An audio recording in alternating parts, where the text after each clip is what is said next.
Sutton Street. A Victorian Tale of Revenge, London, 1854. A thick fog floated slowly through Sutton Street like a living creature, slowly curling around gas lamps and carriages, hushing footsteps into ghostly whispers in the darkness of the night. In a crumbling tenement cloaked in soot, a boy named William Davies scraped at the firebox of a merchant's hearth.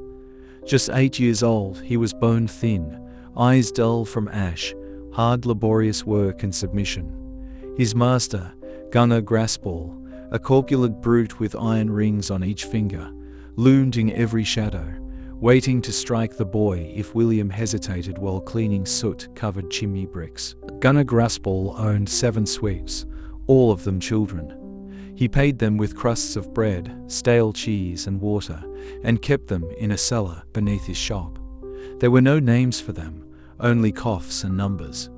William Davies was 7. His back bore the lash of discipline, but his mind, quietly, was remembering something else. Every insult and threat, every beating and injury, every locked door, every whispered regret from the older boys before they were discarded, or disappeared. Years passed. William grew taller, sharper. His eyes didn't dull. They shimmered with calculation. At 16 years of age, he escaped, not with haste, but timed precision. He crawled into the flue of a mayor's manor during an inspection and didn't crawl back out. Instead, he eventually emerged from behind velvet drapes in the drawing room, clean and composed. He had hidden stolen clothing and shoes from one of Gunner Graspall's wealthy customers. Gunner yelled for him up the chimney flue and tried looking, but he got no reply. He assumed William 7 had gotten stuck, and he cared less if he was stuck there to die, as long as he got coin. After William's escape from being a chimney sweep, he learned life's rules quickly. He took odd jobs. He saved his earnings. He studied. He observed people and situations, and learned more the art of cunning, lying, and putting on a polite front. And for years, among the crowds and the city, he deftly avoided running into Gunner. By 21, William Davies was a gentleman, or so it seemed. He wore emerald green cravats and silk gloves, spoke with the polish of Mayfair, and carried a small scarred notebook wherever he went. Inside were names, including one specific name emboldened at the top: Gunner Graspall. Over the years, Mr. Graspall had aged poorly. He was still cruel, selfish, and greedy, and cared not for anyone but himself.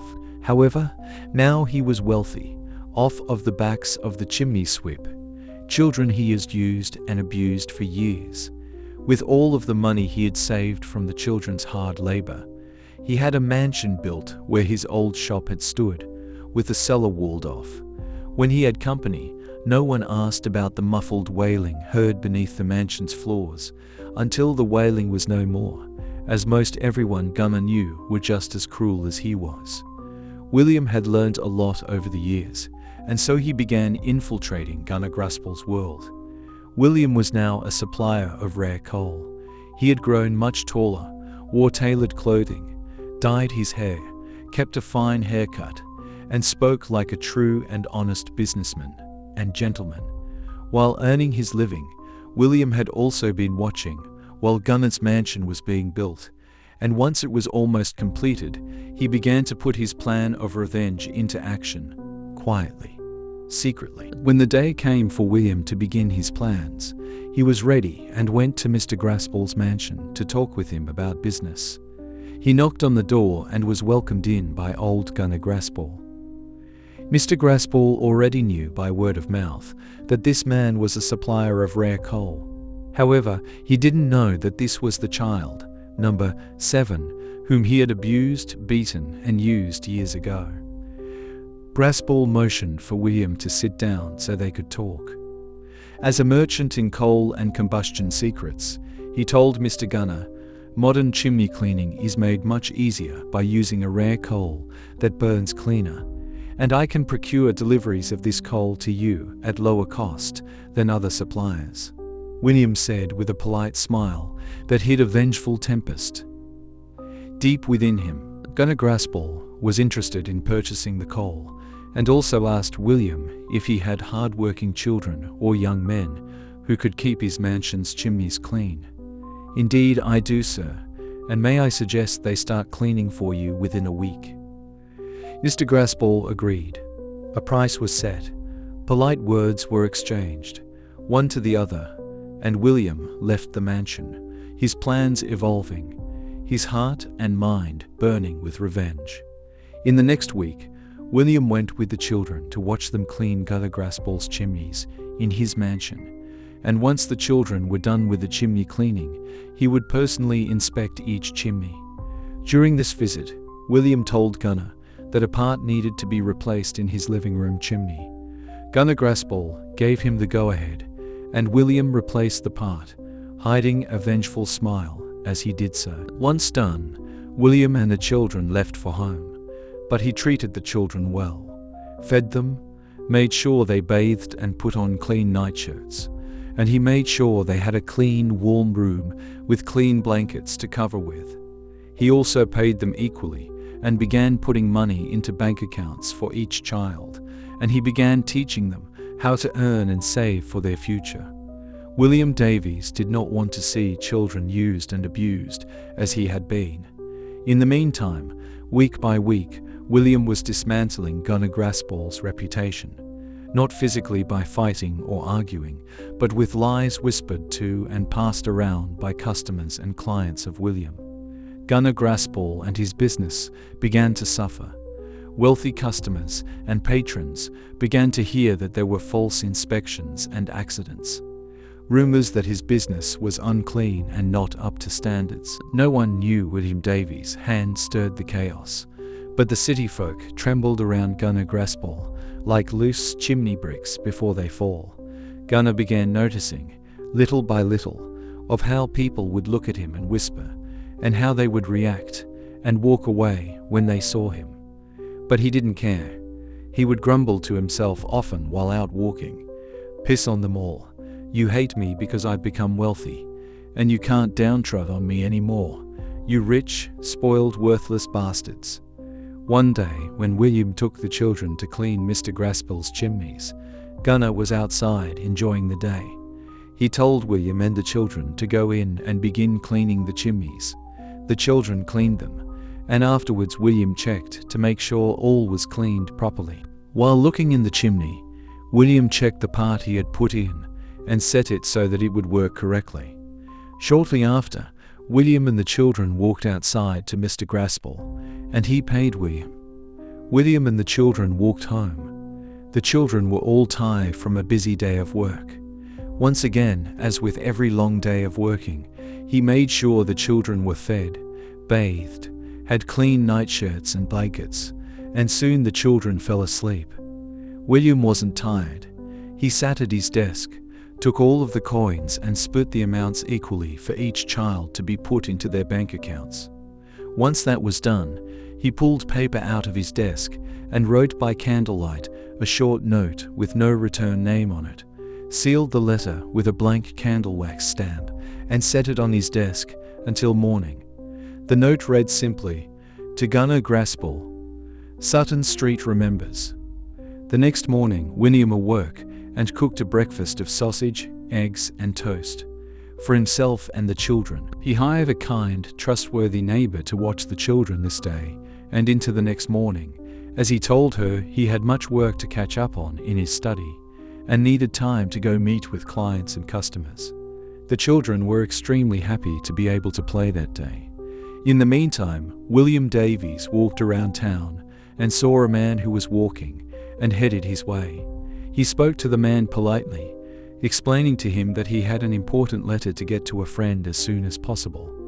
But alas, he had business matters to attend to within an hour, and hadn't the time to walk to his friend's house to deliver the letter. "Sir," said William to the man, "I can pay you handsomely if you could please deliver this letter to my friend as soon as possible." The man agreed. William placed the sealed letter and several coins in his hands, told him thank you with a polite smile, and bid him well. Then William watched the man for a while, making sure he was headed the right way down the street and to Gunnar's mansion. William began walking, quietly following the man behind homes and trees, and he watched until his letter was placed by the man into Graspall's hand. The man who delivered the letter was pleased to have extra coin and walked away to go about his business. William was pleased, knowing that his letter was delivered to Gunnar Graspall's hand. Gunnar held the letter, closed the door, then went into the kitchen, prepared a cup of tea with biscuits, and sat down to eat and drink while reading the short letter. Once done reading it, he laughed and said to himself, "Who cares? Who gives a rat's ass about remembering what Sutton Street was like?" He laughed again, much louder. Then he balled up the letter and threw it into the fireplace. The day went by quietly for William Davis. He went and spoke to a few of his customers, made sure their chimney cleanings were scheduled properly, and then he slowly walked home and decided to relax until nighttime, his plans now fully complete and ready. When night came, a heavy fog rolled in from the Thames River, blanketing the city with a hazy, opaque invisibility. William's final plan was set in motion. He put on a different change of clothes, looking like a young man coming home from a hard day's work.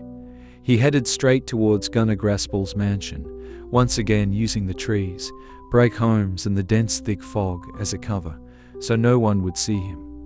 Gunnar sat in his living room, in a comfortable chair near the fireplace.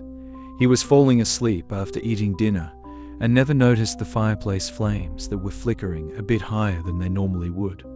Outside of a slightly opened window, nearby stood William. He spoke close to the open window in an angry, rumbling, whispered voice that echoed low. "While a child you fed me and other children abuse, hunger and thirst, aching bellies, broken bodies, hard labor and smoke, Gunnar. Now I feed you to the flame." The mechanism William had planted months ago, sparked inside the chimney flue, concealed in a brass pipe disguised as a draft modulator. The fire burst inward violently into the living room. Gunnar, who was napping in his chair, got caught by the flames, heat and smoke. It happened quickly, and he could do nothing to extinguish the fire, and flames consuming his body. He screamed and wailed in pain while he could, but he knew it was too late. There would be no help for him. William watched through the window until Gunnar fell, his body consumed by fire. William felt terrified from what he just saw, yet he was pleased. As the flames grew inside the house and smoke began pouring out of the slightly open window and mingling into the heavy fog outside, William walked again, quietly under cover of trees, homes and fog, to enter into his house, using the back door he had left unlocked. By the time the fire brigade and bobbies arrived, they found no culprit and no evidence of foul play, only a mansion that was almost completely destroyed by fire, and its owner dead among the fallen fire, blackened bricks, burnt and charred wood, and windows broken from the extreme heat. However, they did find one item, a partially burned pocket-sized journal.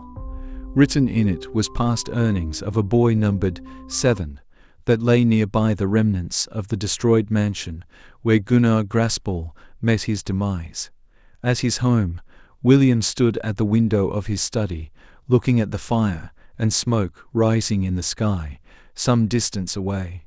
Then he reached down on his desk, grabbed and lit a match. He held it and watched it burn while he thought, "You'll never hurt a child or anyone, ever, Gunnar Graspall. Revenge," he whispered, "is best served hot."